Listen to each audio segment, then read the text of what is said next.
Olá pessoal, muito boa tarde, domingão, meio-dia e 15, estamos aqui ao vivo com mais um programa resumindo, esse é o número 4. Os outros 3 estão na plataforma do YouTube, no meu canal, basta entrar no canal Henrique Dias. A gente costuma fazer um resumo da semana e quando a gente faz um resumo, a ideia sempre é tentar encontrar a origem do assunto. E dessa forma o assunto fica sempre quentinho, né? A gente não trata de um assunto que dura alguns dias. São assuntos que vão e voltam e é sempre bom a gente conhecer um pouco das origens desses assuntos, que normalmente são problemas, né? E hoje, por exemplo, nós vamos falar de um problema nacional e vamos falar um pouco de um problema que não é problema, uma situação que acontece com bastante frequência, que é a sucessão papal, né? Já estamos indo para o Papa 267, desde São Pedro. A história da Igreja Católica é bem interessante. Eu recomendo a todos vocês que sejam católicos e que tenham assim, uma certa dúvida com relação à história da igreja, a atuação da igreja nos últimos 1000 anos, nos últimos 1500 anos. Existem historiadores católicos que vão te apresentar documentos e que você vai ficar abismada, né? Você vai ficar abismado de saber que foi enganado durante toda a sua vida com histórias que não condizem com a verdade, nem a verdade contida na Bíblia, que são as verdades eternas, e nem a verdade histórica. Vamos lá, eu sugiro para vocês, já que a moda desses últimos dias tem sido a morte do Papa, o enterro, o funeral do Papa, e também a questão sobre a sua sucessão, né? Isso dominou os noticiários e eu recomendo que vocês assistam os podcasts e os vídeos do Lucas Lancaster, do Rafael Tonon e do Marcelo Andrade. São bem interessantes. São 3 historiadores muito sérios, renomados, inclusive autores de vários livros, todos eles, e são católicos, né? Então eles fazem um contraponto sobre tudo aquilo que nós escutamos, por exemplo, na questão das cruzadas, na questão da Inquisição, na história dos próprios papas, né? Lembrando que são 266 até o momento, então muito se diz sobre a qualidade da moral e da ética de alguns papas, ou de muitos papas, né? Na verdade não é bem assim. E esses caras são muito sérios e eles realmente apontam na história da Igreja Apostólica Romana todas as possíveis, digamos assim, presenças de papas não muito de pouca credibilidade, né? De pouca credibilidade inclusive moral e ética. Existem sim alguns, eles dão os nomes a esses papas, mas é uma fatia muito pequena, né? E existem papas que até não eram tão bem vistos antes de serem papas e que ao tornarem-se papas mudaram completamente e passaram a ser pessoas dignas daquele posto que estavam ocupando. Então tem a história de muitos papas que viraram santos, né?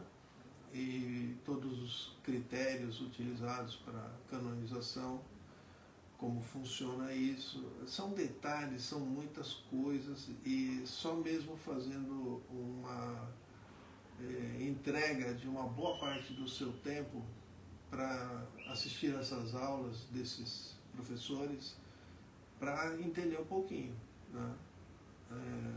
Existem frases muito feias, né? Igual eu falo muito do museu, que eu tomo conta, né? Frases pejorativas Quem vive de passado é museu e tal. E essa frase vai para frente, ela é repetida inúmeras vezes, né? Em relação à Igreja Católica, existem muitas frases que não são verdadeiras e que prosperaram. E é bom conhecer, então, a história das Cruzadas, a história da Inquisição, para saber se realmente o que você sabe sobre as Cruzadas e sobre a Inquisição é o que realmente aconteceu. E esses caras são 3 caminhos que vocês podem seguir, porque eles se baseiam em historiadores, sendo que a maioria deles são historiadores falecidos, né? São historiadores do século XVI, do século XV, do século XVIII, pessoas que contaram a história em cima de documentos, né? E sem fazer uma comparação assim, livro didático não tem nenhuma sustentação documental.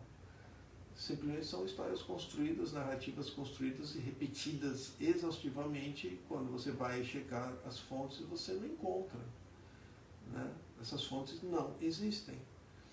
No entanto, você verifica 10, 15, 20, 30 livros e as narrativas são as mesmas. Aí você acha, não, é verdade, né? Se no livro A é assim, no livro B é assim, no livro C é assim, então é porque é verdade. E essa é realmente a técnica usada para quem quer mentir sobre algum assunto. Infelizmente, nesses últimos 500 anos, e isso tem data e hora e tem local, a gente sabe, né?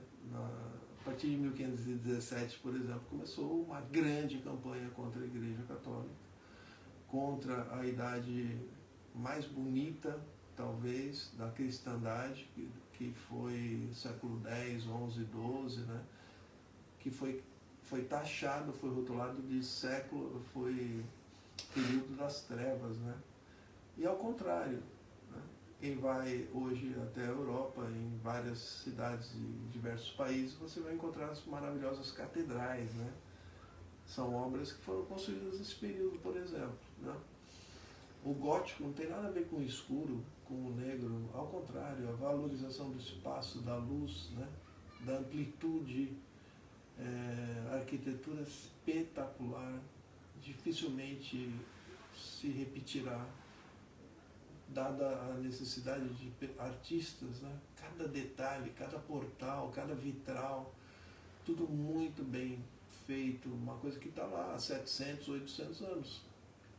E esse é o período das trevas, imagina. E as pessoas repetem isso, né? Hollywood repete isso, as pessoas repetem, mas quando você vai estudar isso realmente, você fica maravilhado. Então estudem bem sobre essa questão. Isso aí já vou encerrando um pouco essa questão do enclave, do conclave, aliás, que começa agora, né? Daqui a 3 dias, dia 7. É muito importante. A igreja, por dentro, ela tem problemas gravíssimos.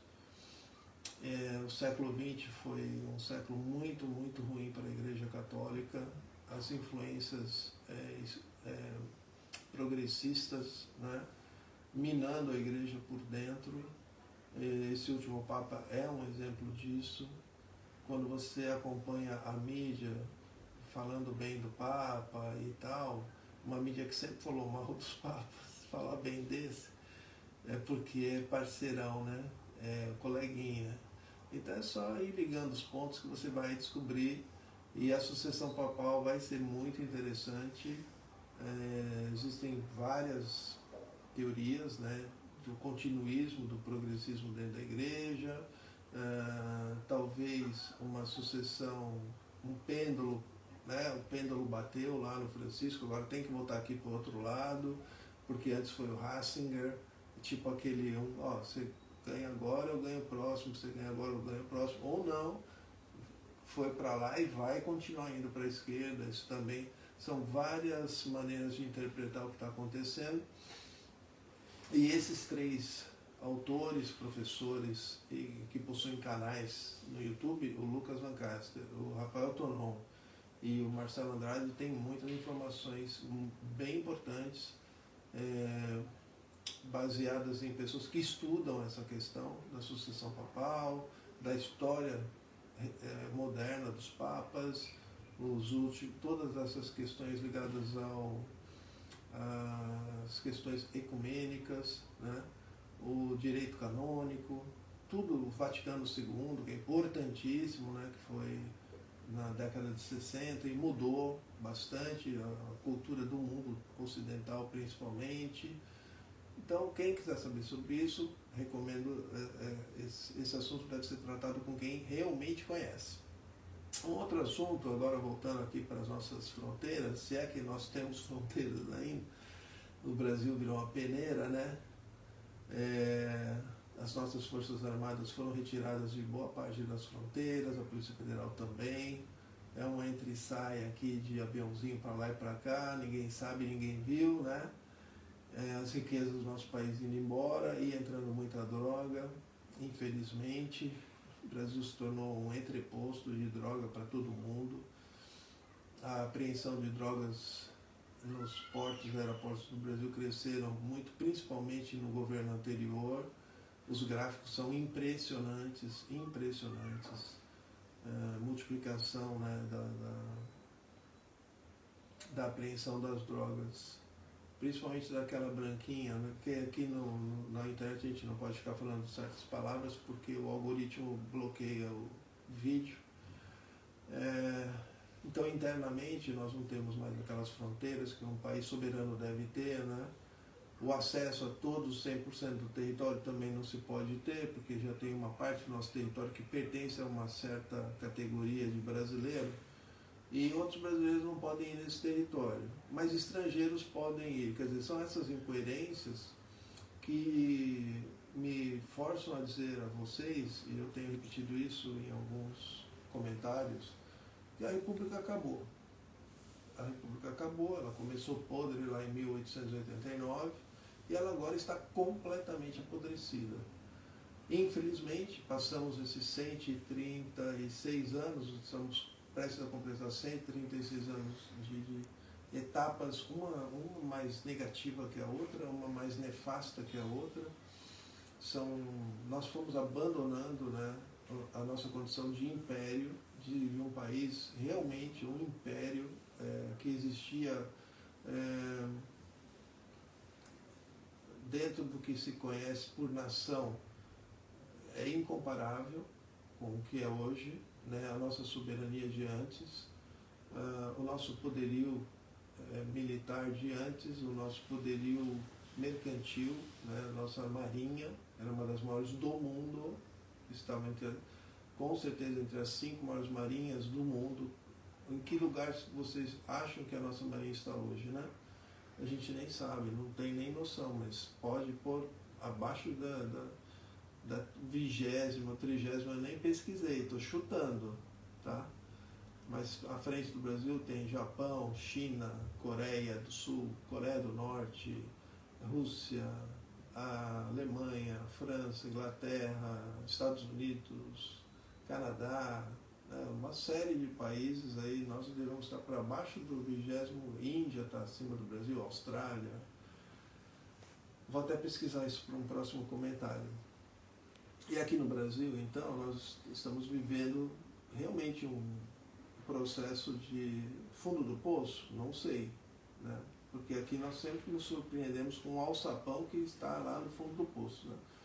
Mas o fato é que novamente se repete a história, como já sabíamos que isso iria acontecer, né? Porque cobra venenosa pica, né?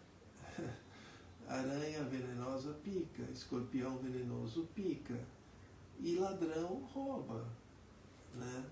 Eu só posso dizer isso porque é o que aconteceu nos últimos anos, em cima de pessoas, as mais frágeis são os aposentados e são os 80% já, segundo as últimas investigações, pessoas analfabetas e que vivem em áreas rurais. Retirar R$30 de uma pessoa dessa é algo tão criminoso, porque, sabe, numa região dessa, tão pobre, né, como a Caatinga, R$30 significam muitas refeições a menos, né? muitos cuidados a menos com quem precisa. Esse crime, e da forma como está sendo divulgado ainda, tratado como desvio, como desconto, inapropriado. Não, é roubo, roubaram. E demorar 10 dias para o maior responsável, até onde a gente sabe, né, o topo da pirâmide, o cara tem que ser demitido imediatamente, tem que ser abertas as investigações, esse dinheiro tem que ser recuperado, devolvido para essas pessoas, né? E é por isso que eu falo que a República acabou. É simples assim. Porque a gente fica tentando resolver, vamos tentar arrumar um carro com ele rodando na estrada, é impossível, não dá para abrir o motor, mexer no motor, né, trocar peças do motor com o carro andando. Essa é a situação no Brasil. E a gente fica tentando arrumar ideias e projetos para melhorar. Não, olha, há 50 anos que eu escuto que o Brasil será o país do futuro. O futuro já chegou várias vezes e nada, né? Então, acho que a ideia central hoje não é essa. A ideia central é o que nós vamos fazer daqui para frente. Vamos continuar fazendo esse teatro de que está tudo bem, é uma fase, que na próxima eleição a gente tem que escolher melhor. Aliás, falando nisso, uma das prioridades hoje de uma certa parte do Congresso é aumentar de 513 para 527 deputados federais. O povo não está nem aí, o povo está assistindo futebol ainda, está assistindo novela ou Big Brother, e os caras estão aumentando o número de parlamentares, sendo que deveriam diminuí-los, né? Os números em todas as câmaras municipais, em todas as assembleias legislativas, tem que diminuir, não é aumentar, né? Eu sempre comento com as pessoas que não sabem disso, por exemplo, Miami, uma cidade da Flórida, que todo mundo elogia, vai para lá, nunca vi ninguém voltando falando mal de Miami. Só tem 5 vereadores. 5 vereadores. É uma cidade que tem 500 mil habitantes.